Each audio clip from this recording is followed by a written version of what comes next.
Hola amigos, aquí comienza un nuevo programa de encuentros en la pulpería. Hoy cruzamos el río Yaguarón y fuimos a invitar a un amigo, a un activista cultural de frontera. Sus trabajos sobre la cultura de nuestra frontera lo podemos ver en las redes sociales. Participó junto a otros destacados de la cultura en el documental Casa de Río. Hoy lo invitamos a charlar, entre otras cosas, sobre la conocida Casa Aspiro. Jorge Pasos, es un placer recibirte acá en la pulpería y te agradecemos por tu presencia. Buenas noches, Juan Carlos. Muy agradecido por la invitación. Buenas noches a la audiencia de este buenísimo programa que tengo acompañado siempre. Y puedo empezar, Juan Carlos, con una observación. El 2021 tuvimos la gran pandemia esa. Perdimos muchos amigos. Pero para mí fue un año muy especial, porque es el centenario de mi padre, Ney Pasos, que nació en marzo de 1921. Y entonces pude ser invitado por esas conjunciones astrales, digamos, a participar de este cortometraje que fue filmado aquí en Río Branco, que se ha llamado Casa de Río. Cuando estábamos en reunión con la producción del corta, el director me llamó porque le dijeron que yo era un buen contador de historias. Está bien. Y estoy allí en la reunión, están hablando sobre temas posibles de ser en objeto del guión, ¿no?, del corto, y yo empiezo a contar una historia, que es la siguiente. Le dije: che, yo tengo una historia para contarte. 3 hermanos vascos, solteros, son dueños de una gran casa comercial en Río Branco y van a Yaguarón a invitar o a buscar un alumno del elemental, del colegio que ellos van allá, para trabajar con ellos. Este alumno va a trabajar con ellos. Ellos se estiman mutuamente, y más tarde este hombre viene a ser gerente de la tienda, y ellos, los hermanos Aspiros, Simón, Esteban y Rufina, hacen mucha cuestión, que él viva muy cerca de ellos, y le facilitan la construcción de una casa cerca de la tienda, para que él pudiera auxiliarlos, porque ellos estaban ya enfermos, eran personas solas, viejas, y de ese entrelazamiento entre esos hermanos vascos y mi padre, que viene de Yaguarón. Entonces estamos hablando de frontera, ¿no?, de comunión de gentes que vienen de todas partes.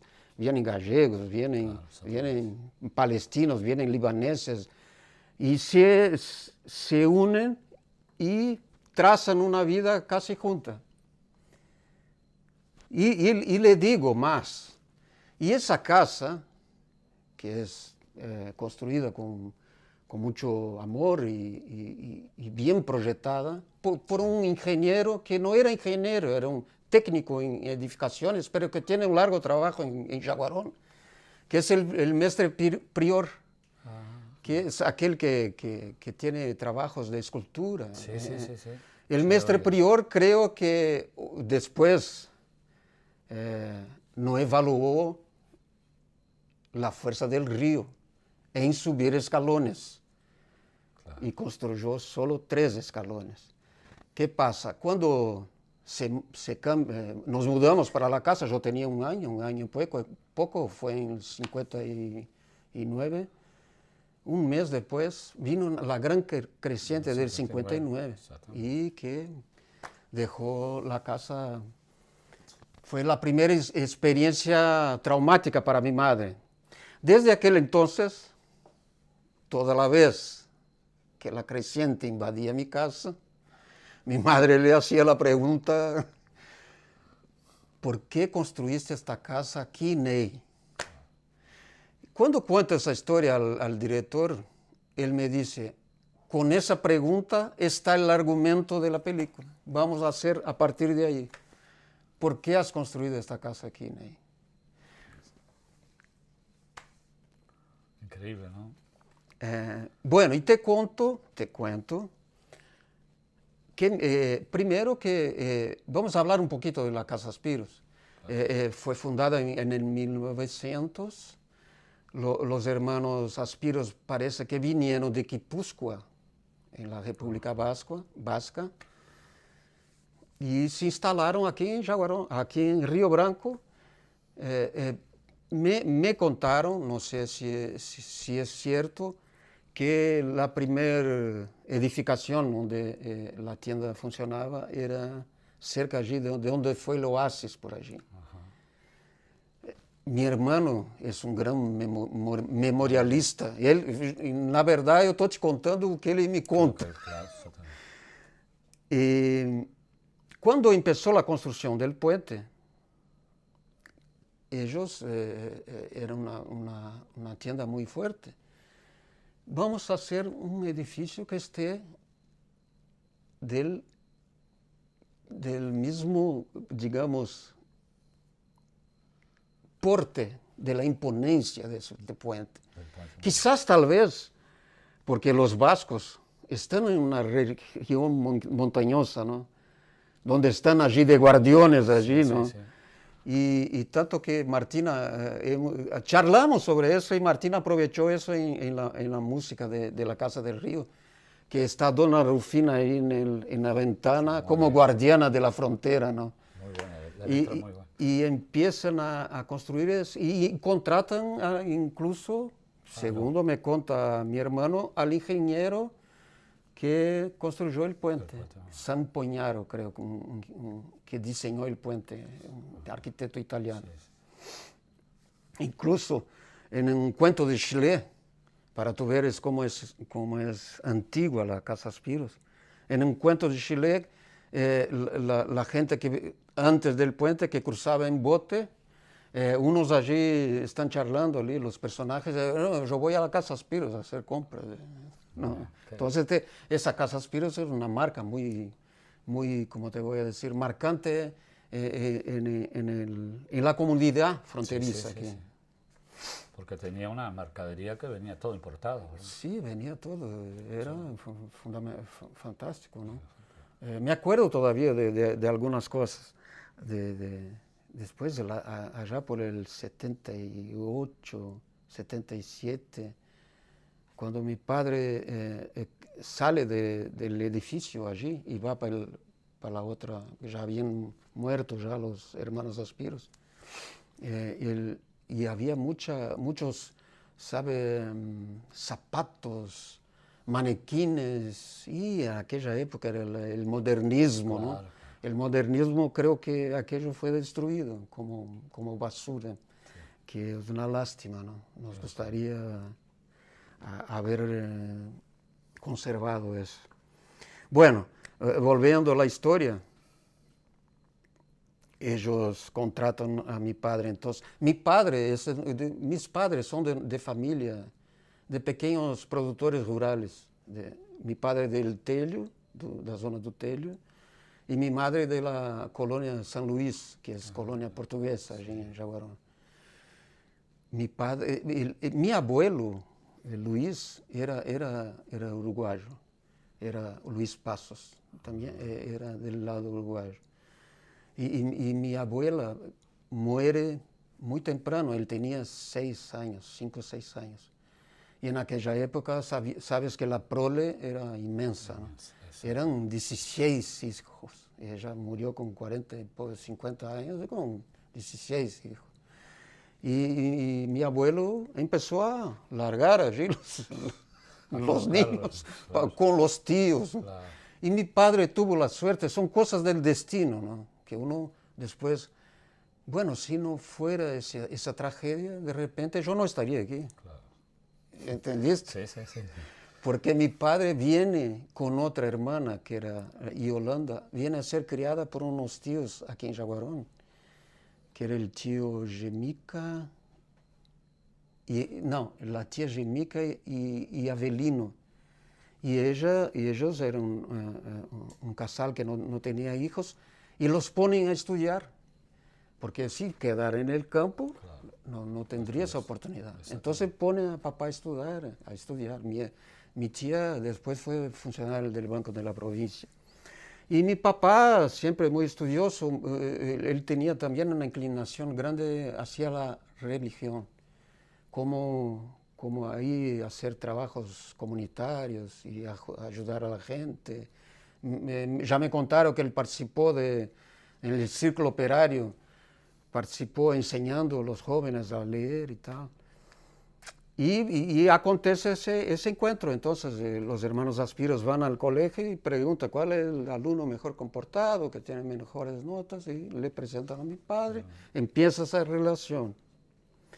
Él trabaja, eso fue en 1937, y él trabaja como empacotador, allí trabaja con ellos hasta 1943, 44, y decide salir de allí para alistarse en el ejército brasileño, porque había la Segunda Guerra y tal. Sí. Y él era un hombre idealista, creo que estaba pronto, menos mal que acaba la guerra, él está en el ejército, los hermanos Aspiros van a buscarlo a Jaguarón y le ofrecen de esta vez, no, nosotros queremos que tú vayas y queremos que tú seas el gerente de la tienda. Entonces él vuelve, trabaja con ellos ya están empezando a quedarse viejos. Él era muy activo en la cuestión de cuidar de la gente, ¿sabe?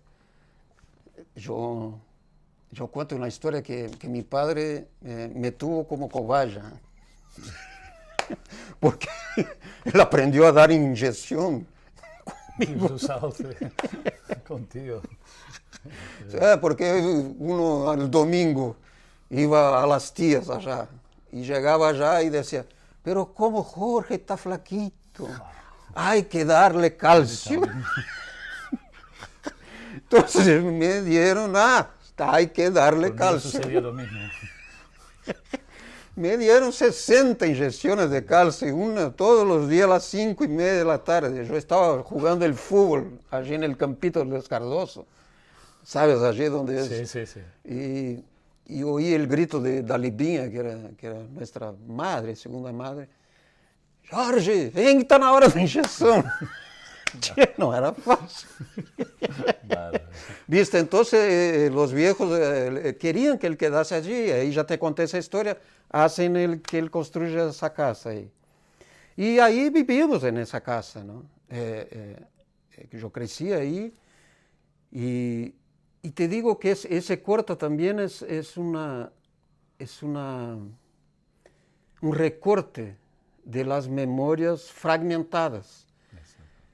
Y con la participación, como dijiste en la introducción, de varios amigos que estuvieron en la casa o hicieron parte de la historia de la casa, o que la presencia de ellos o lo que ellos representan es lo que nosotros, mi familia, ahora yo como hijo de Ney Passos y padre de Santiago y Ana Julia, que son los que están en la Casa del Río, y Santiago y su compañera Ana Julia, y María Fernanda, compartimos en la cuestión cultural, que para nosotros la cultura siempre fue lo principal. Y Jorge, lo que uno, no sé, todos los televidentes se darán cuenta, ¿no? Que si no hay una movida de ustedes, la Casa Río aquella pasa por desapercibida, solo pasa por control de las aguas cuando crece, ¿verdad? No quedan sabiendo de la historia que hay y que se une mucho a la Casa Aspiro, ¿verdad? Sí, claro, pero tanto que estuve charlando con Santiago sobre eso, que la casa no se ve, que es una contradicción, ¿no? Porque es una casa bellísima que tiene una arquitectura estilo español, ¿no? Bien en la esquina, que va camino al Remanso. Pero ¿quién pasa por el puente? No sé si es la curva, que está medio escondida allí. Y como está fuera también de la calle principal del centro comercial, también está medio, por un lado está protegida, ¿entendiste? Sí, sí, sí.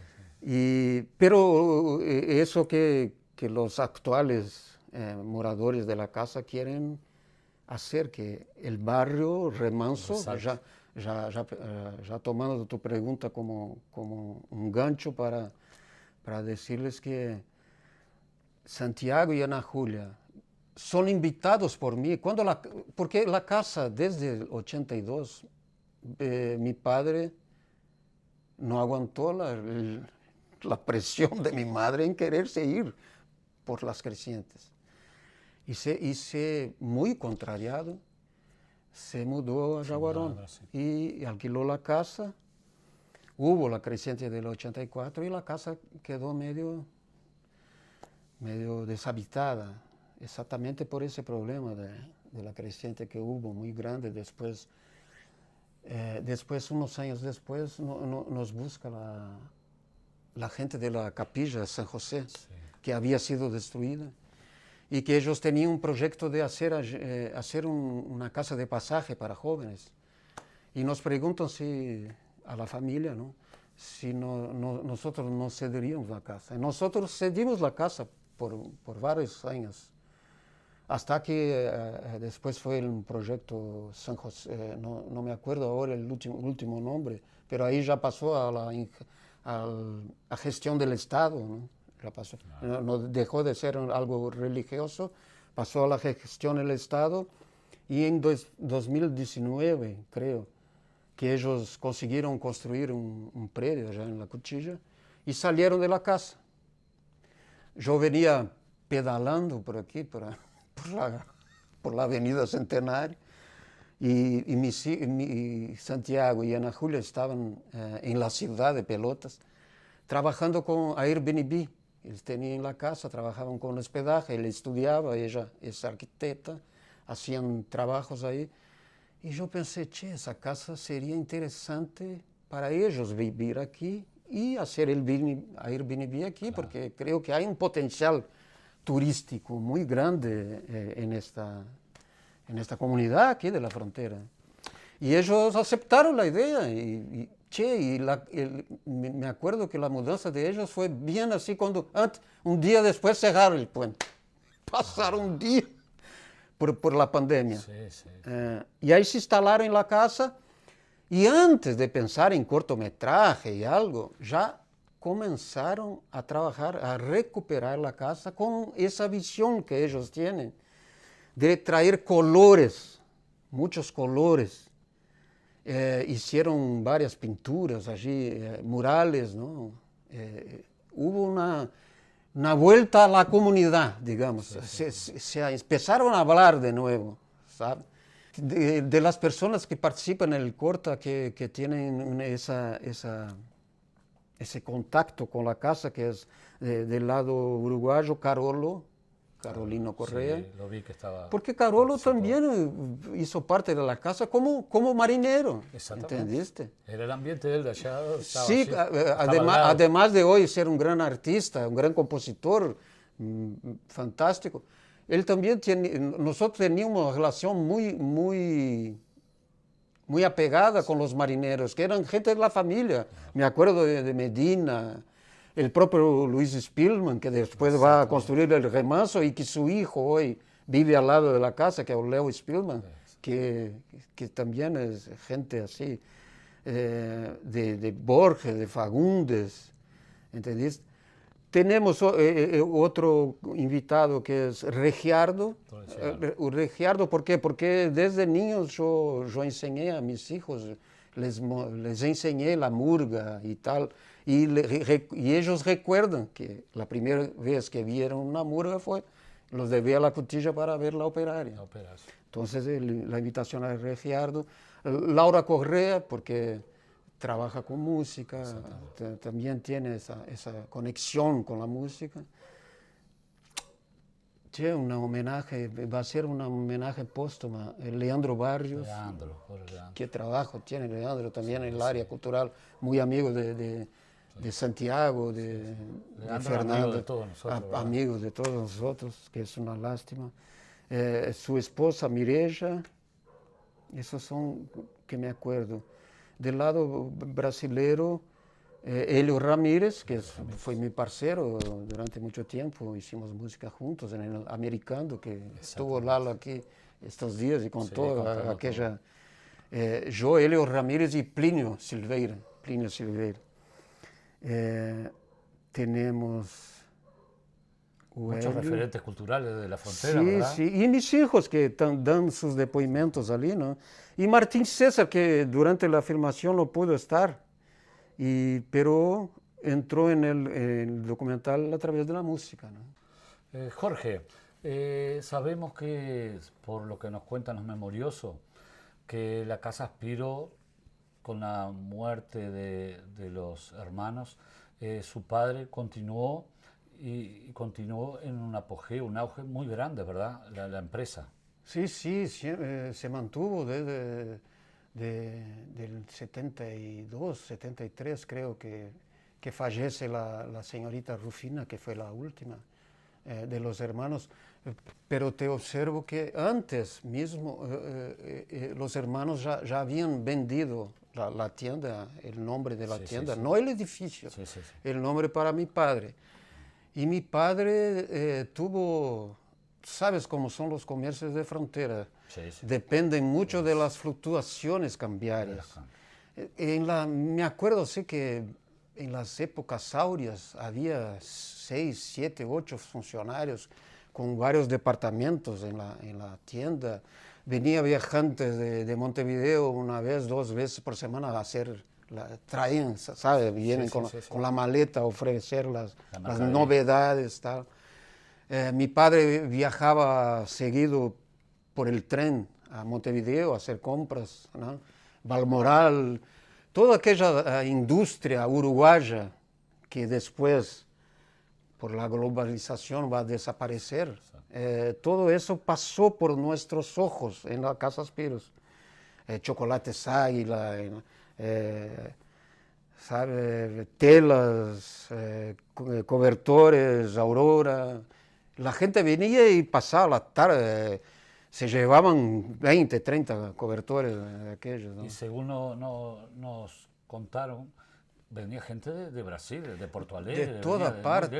Para la época que ella era... De Río Grande venía una señora, que era la señora Lala, creo. Y ella venía temprano en el tren que venía de Río Grande y pasaba el día en la tienda comprando para llevarse a Río Grande. Y me acuerdo que mi padre siempre la invitaba a almorzar allá en casa. Y el tren, imaginas, yo tengo en la mente todavía aquella puente colmada de gente bajando del tren y la gente desciendo allí en Jaguarón y llenando el puente para venir a los comercios en Río Branco. Claro, ¿no? Exactamente. Y hoy sería lo mismo que la gente venir los brasileños a los free shops. pues sí, Era el comercio que había en el momento. Sí. El Y mayor con productos uruguayos, Sí, ¿no? sí. Mucha lana también, productos de lana. Que el brasileño buscaba mucho, ¿no? Incluso te cuento una pequeña anécdota que hizo parte de la música de Martín, que se inspiró también para hacerlo. Mira vos, que la madre de Martín hacía ponchos en Jaguarón y vendía entregaba a mi padre para vender. Y esos ponchos auxiliaron a Martín a estudiar, que le pagaran los estudios. ¿no? Mirad vos, ¿no? Cómo todo se interliga ahí en la frontera, ¿no? Y esas historias ahí que van... Jorge, ¿hasta qué año estuvo su padre con la empresa? Che, mi padre hasta el día que murió. Él era apasionado por la Casa Aspiros, por Río Branco. por su chácara, se levantaba a las 5 de la mañana y tomaba baño frío, iba al campo, a las 9 ya estaba en la tienda. Me acuerdo que los sábados y domingos, cuando había mucha crisis por esos problemas de cambio, Sí, sí. mi padre, nosotros estudiábamos en la ciudad de Pelotas y él no se vendía casi nada. Lo que él vendía en la tienda, sacaba las telas de aquellos mostradores y ponía allí zapallos, mugangos, Sí. melancías, maíz verde, traía de la chácara para vender allí, para mover un poco la Claro, cosa. era la forma de sobrevivir en la crisis, ¿no? Claro. Los regalos especiales son de Las Vegas. Todo en comunicación visual. Lonas impresas, adhesivos, sublimación, bordados, banners y mucho más. En calle Virrey Arredondo casi Jerónimo Paseiro, Río Branco. Las Vegas. Personalizando regalos especiales. Bueno, Jorge, nosotros a cada visita que tenemos le hacemos un pequeño regalo, un obsequio para guardar el recuerdo. Es de los amigos allí de Las Vegas. Lo he acompañado en tus programas siempre. Sí. Soy un fan. Muy lindo. Muchas gracias a los amigos de Las Vegas. Sí, claro, lo guardaré con mucho cariño, con recuerdo de esta noche que aquí estuvimos. Muchas gracias. Bueno, muy bien. El siguiente espacio es presentado por Cuchillería Artesanal. En Río Branco, celular 097-332-841. Cuchillería Artesanal WL, formando parte de tu vida. Bueno, Jorge, nosotros durante el programa tenemos un pequeño espacio donde hacemos 3 preguntas al invitado más o menos sobre los temas que charlamos. No hay problema ninguno. No. Jorge, le hago la primera. ¿Usted cree que las personas de nuestra frontera se dan cuenta de la íntima relación cultural que existe entre los habitantes de Río Branco y Yaguarón y viceversa? Juan, yo creo que sí. Y te respondo con una frase digamos, que el fronterizo, acima de todo, es un doble chapa. ¿No? Entonces, estar ahí en ese espacio en que la gente se comunica, interviene uno sobre el otro, que hay consecuencias de una actitud de un lado y de otro para el bien, ¿no? Creo que la mayoría de la gente se da cuenta de la importancia que es esa comunión entre las dos ciudades. Yaguarón cuida de sus construcciones antiguas, ¿verdad? ¿Qué siente usted cuando ve el primer resguardo aduanero con el Brasil, dispuesto por el presidente Rivera en 1831, nuestra querida aduana vieja, ya casi destruida? Veo con mucha lástima, ¿no, Juan? Pero veo con lástima, pero no con desespero. Creo que es un edificio emblemático de Río Branco. Si miras, toda la gente ya miró fotos de la construcción del puente. Siempre aparece la aduana vieja. Estuve charlando con los vecinos del Remazo y Santiago y Ana Julia tienen hasta un proyecto para presentar o que se haga un movimiento de la comunidad. Creo que el edificio pertenece al Ministerio de la Hacienda, creo que de la aduana, ¿no? Para intentar recuperar ese predio, hacer allí un polo cultural, ¿no? ¿Usted sabía, Jorge, que años atrás Neve Vitar Abdala, cuando era edil departamental, presentó un proyecto y fue aprobado, pero jamás se hizo nada, ¿no? Quién sabe, hay que retomar ese proyecto, ¿no? Jorge, ¿usted cree que los pueblos pobres económicamente, ¿verdad?, si se le trabajara su cultura, serían un poco más felices?